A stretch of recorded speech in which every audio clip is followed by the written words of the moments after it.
Assalamualaikum Pak Fahrul. Waalaikumsalam warahmatullahi wabarakatuh, Pak Ajis. Bagaimana kabarnya Pak Fahrul pada hari ini? Alhamdulillah sehat, baik Pak Ajis. Sehat ya, alhamdulillah ya. Jadi pada hari ini Pak Fahrul akan melaksanakan praktek coaching ya. Sebelum Pak Fahrul melaksanakan praktek coaching, ada beberapa hal yang akan saya sampaikan terkait rubrik penilaian. Ya. Jadi saya harapkan nanti Pak Fahrul itu menerapkan prinsip dari seorang coach ya, yang diantaranya itu kemitraan, kemudian proses kreatif dan memaksimalkan potensi. Ya. Selain itu juga saya mengharapkan Pak Fahrul menerapkan kompetensi yang dimiliki seorang coach, yaitu diantaranya kehadiran penuh atau present, kemudian mendengarkan aktif dan mengajukan pertanyaan terbobot. Siap ya Pak Fahrul? Siap, Ya? siap, Pak Ajis. Nah, nanti pas pelaksanaan juga ketika berbicara dengan seorang coach, saya harapkan Pak Fahrul menggunakan alur tirta yang diantaranya adalah tujuan, kemudian identifikasi, kemudian rencana aksi dan tanggung jawab. Siap. Nah, sebelum kita memulai, ada beberapa pertanyaan yang akan saya tanyakan ke Pak Fahrul ya. Kira-kira Pak Fahrul bagian kompetensi mana yang akan Pak Fahrul kembangkan pada percakapan nanti? Oke, baik Pak Ajis. Saya akan mengembangkan yang pertama kompetensi yang mendengar aktif, yang kedua menggunakan pertanyaan yang berbobot dengan teknik rasa. Baik, jadi Pak Fahrul akan mengembangkan dua kompetensi ya. Yang pertama itu mendengarkan aktif, yang kedua adalah menggunakan pertanyaan berbobot ya. Nah, dari kedua kompetensi ini Pak Fahrul secara spesifik Pak Fahrul akan mengembangkan potensi yang mana Pak Fahrul? Saya akan mengembangkan potensi yang mendengar aktif agar saya bisa menggali potensi dari kunci saya bisa menemukan solusi yang tepat atas masalah yang dihadapi kunci saya. Itu Pak Fahrul ya, baik sekali. Baik, yang terakhir Pak Fahrul ya, kira-kira ada indikator pencapaian atau tolak ukur yang ingin dituju Pak Fahrul pada proses percakapan nanti itu seperti apa? Saya akan menggunakan alur cerita secara bentuk. Yang kedua, saya akan menggali ide-ide dari kunci agar dapat menemukan solusi atau masalah yang dihadapi oleh kunci saya, Pak. Seperti itu, bagus sekali ya. Baik, Pak Fahrul sudah siap ya? Siap, Pak. Oke, mari kita laksanakan. Marina, apa kabar? Alhamdulillah baik Pak Fahrul. Oke, ada yang saya bisa bantu, Marina? Kalau Pak Fahrul punya waktu kosong, boleh saya bicara sebentar Pak? Kebetulan saya ada waktu kosong nih. Ngomong-ngomong, apa sih yang bisa Ibu harapkan dari obrolan kita ini? Saya ingin menemukan solusi dari permasalahan saya Pak. Mungkin setelah saya cerita dengan Pak Fahrul, saya bisa mendapat gambaran tentang apa yang sedang saya rasakan nantinya. Kalau saya boleh tahu, Ibu ada masalah apa? Begini ya Pak, akhir-akhir ini di kelas saya itu kebersihannya kurang terjaga. Anak-anak terlihat malas dan kurang menyadari untuk membuang sampah pada tempat sampah. Oh, setelah Ibu bercerita dengan saya, tadi kan ada anak yang ini Bu ya, kebersihannya kurang terjaga. Nah, kira-kira Ibu udah menelusuri belum apa sih penyebabnya? Sebenarnya saya sudah menanyakan kepada anak-anak mengapa mereka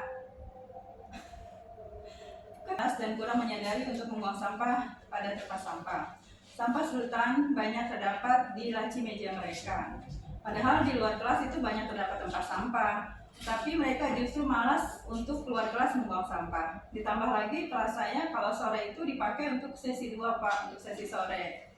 Jadi saya tidak bisa mengontrol kebersihan di kelas saya sendiri. Misalkan saya menanamkan piket kebersihan untuk anak kelas saya, tapi ketika sore hari saya tidak bisa untuk mengontrol kebersihan di kelas saya. Seperti itu Pak keadaannya. Oh, jadi intinya Ibu sudah menanyakan nih kepada anak-anak.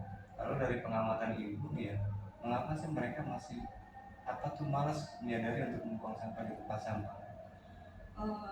Jadi menurut saya Pak, menurut pengamatan saya, mereka itu malas untuk buang sampah di tempat sampah karena mereka kurang menyadari dan kurang termotivasi. Dan di samping mereka juga belum menyadari pentingnya untuk membuang sampah pada tempat sampah dan mereka kurang menyadari tentang bahaya sampah. Seperti itu Pak pengamatan saya. Seperti itu hasil pengamatan Ibu. Jadi gini Bu, seperti apa sih kondisi ideal yang Ibu harapkan nih dari murid-murid di kelas Ibu saat ini? Tentu saya mengharapkan kelas bersih terus Pak. Anak-anak buang sampah pada tempatnya, artinya nggak buang sampah sembarangan apalagi di laci meja mereka. Begitupun anak-anak yang sore bisa menjaga kebersihan dan membuang sampah pada tempatnya. Itu harapan saya. Siap. Nah, kalau kita bilang nih tingkat kesadaran tentang kebersihan itu di angka berapa kira-kira? Jujur ya Pak, kalau saya nilai itu tingkat kebersihan di kelas saya itu berada pada angka 5 Pak. Berarti kan masih kurang nih Bu. Nah, harapan Ibu ke depannya kesadaran siswa tentang kebersihan ini mengharapkan berarti di level berapa nih? Saya sih maunya di level 9 Pak. Oh, jadi itu harapan Ibu ya. Nah, kalau gitu adakah Ibu Marina nih melakukan upaya-upaya untuk meningkatkan kesadaran tentang membuang sampah pada tempatnya? Sebenarnya ingin saya melakukan upaya-upaya untuk membuat mereka sadar. Yang pertama mungkin saya akan mengingatkan mereka pada keyakinan kelas yang sudah kita buat bersama. Lalu selanjutnya saya juga akan berkolaborasi dengan rekan sejawat yang mengajar sesi sore di kelas saya. Kemudian juga saya mungkin akan berdiskusi kepada tim P5 agar materi sampah ini akan menjadi materi pengelolaan sampah di P5 selanjutnya. Seperti itu Pak. Oh, jadi itu ya Bu. Nah, jadi Ibu akan mengingatkan keyakinan kelas atau menayangkan video dan juga berkolaborasi dengan teman sejawat. Nah, apakah ada metode nih yang Ibu terapkan untuk keberhasilan Ibu lakukan agar anak-anak menyadari membuang sampah itu pada tempatnya seperti itu? Sebenarnya saya pernah Pak menerapkan sistem denda. Jadi saya akan mendenda anak-anak yang kedapatan membuang sampah di laci meja mereka. Dan ini saya nilai berhasil. Selain saya menanamkan kesadaran di hati mereka untuk selalu membuang sampah pada tempatnya. Seperti itu Pak. Lalu siapa yang membantu Ibu nih dalam menyusun dan merencanakan pelaksanaan rencana itu? Mungkin yang pertama, saya akan meminta bantuan, akan berdiskusi dengan ibu kepala sekolah ya, kemudian dengan rekan sejawat saya, dengan panitia tim P5, dan juga dengan orang tua murid Pak. Nah, lalu terus berapa lama nih waktu yang diperlukan untuk bisa melaksanakan itu?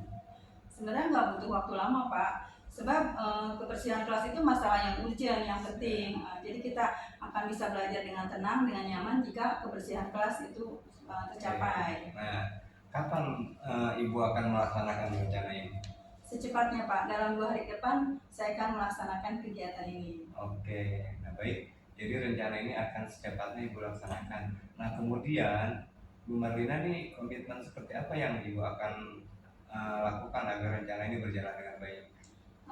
Saya akan konsisten Pak, konsisten mengingatkan terus menerus, membangun kesadaran dalam diri siswa dengan keyakinan kelas telah dibuat, berkolaborasi dengan rekan sejawat, kemudian juga dengan panitia tim P5 sehingga anak-anak bisa lebih fokus belajarnya karena kebersihan kelasnya itu bisa diterapkan. Oke, jadi komitmen Ibu yang akan Ibu lakukan diantaranya Ibu akan pastinya membutuhkan dukungan atau pihak lain yang Ibu butuhkan. Butuh Pak, sebenarnya sekolah itu memberikan dukungan baik dari sarana maupun prasarana seperti banyaknya tempat sampah yang terdapat di luar kelas. Selain itu saya juga mungkin butuh dukungan untuk dalam diri saya pribadi supaya saya tidak bosan untuk mengingatkan murid-murid saya agar tetap membuang sampah pada tempatnya. Oke, jadi sarana prasarananya mendukung, kepala sekolah juga mendukung seperti itu Bu. Nah lalu apa sih bagaimana nih perasaan Ibu setelah kita berbincang-bincang atau berinteraksi dengan? Masya Allah, saya merasa lega sekali ya Pak Fahrul, saya senang sekali rasanya sudah menemukan solusi-solusi dari permasalahan saya hari ini. Oh, alhamdulillah, syukurlah kalau begitu Bu.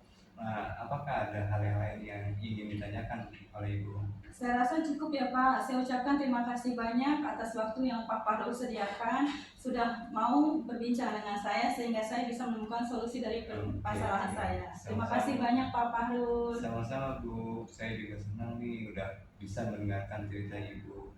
Nah, semoga apa yang kita bicarakan ini mendapatkan hasil. Amin. Assalamualaikum warahmatullahi wabarakatuh. Waalaikumsalam Pak Fahrul.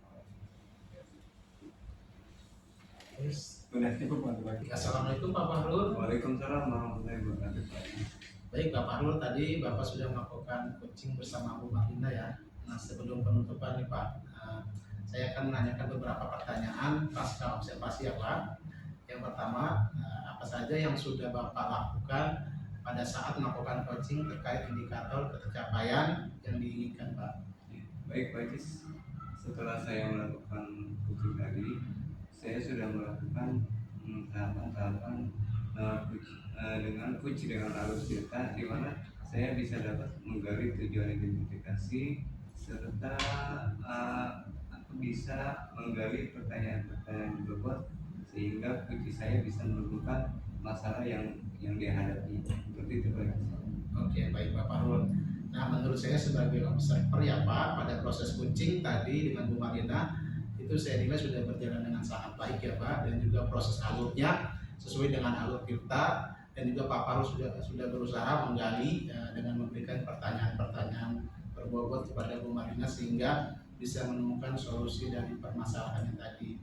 Juga proses coaching tadi sudah dilakukan dengan sesuai prinsip coaching ya Pak. Nah, pertanyaan terakhir nih Pak, apa yang Bapak lakukan sesuai dengan Pak, sebelum kita tutup ya Pak, kompetensi apa yang ingin Bapak kembangkan berdasarkan hasil melakukan coaching yang barusan Bapak lakukan bersama Bu Marina Pak?